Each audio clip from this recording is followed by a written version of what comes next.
predecessor of the modern match, a stick made of pine wood impregnated with sulphur, was developed in China in 577. The first friction match was invented in 1827 by English chemist John Walker. These matches could be violent, and the smell produced by the burning was unpleasant. Today's matches are strikingly efficient.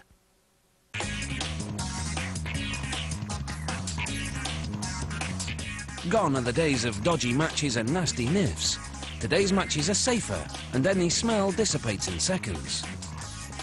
To make matchsticks, this company uses recycled paperboard, which is inexpensive and thick enough to support the weight of chemicals on one end. A stamping press partially cuts the paper, creating stems. As can be seen in this view from inside the machine, a die first cuts the stems. Then a blade slices through the sheet widthwise, making strips of 120 stems each.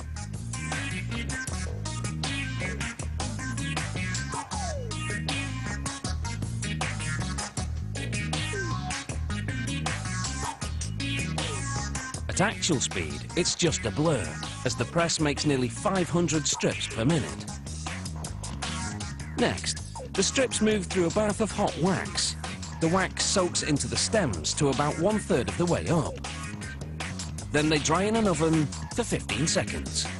When a match is lit, the wax slows down the burn speed of the chemicals, sustaining the flame for 4 or 5 seconds.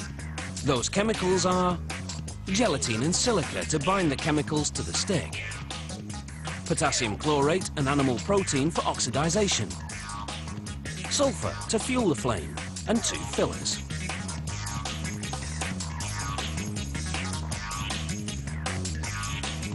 The chemicals are mixed in a large vat with hot water.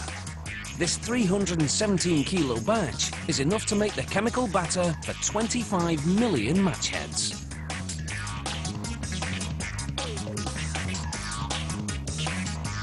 A conveyor runs the matchsticks through the batter to coat their tips.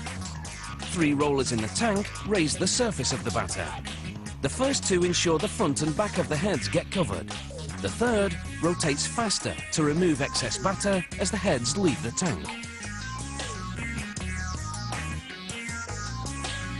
From there, the matchsticks travel a distance of 365 meters, while fans air dry them. The factory temperature is a comfortable 22 degrees Celsius, perfect conditions for the chemicals to dry and harden. These minerals are silica and red phosphorus. Add a little glue and you've got friction, the material in the strip you rub the match against to make the head ignite.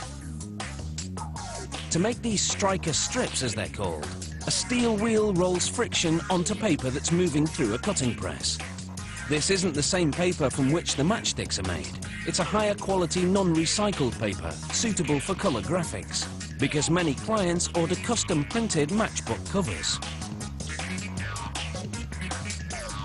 Another press with rotary blades slices through the paper, creating segments that are 10.7 centimetres long.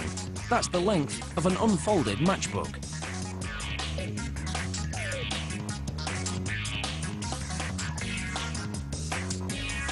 Now back to the matchsticks.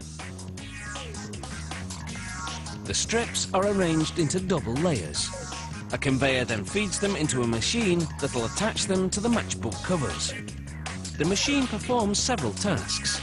It cuts the matchstick strips into rows of 10 matches each. And it cuts the matchbook covers to their final width of 3.8 centimetres.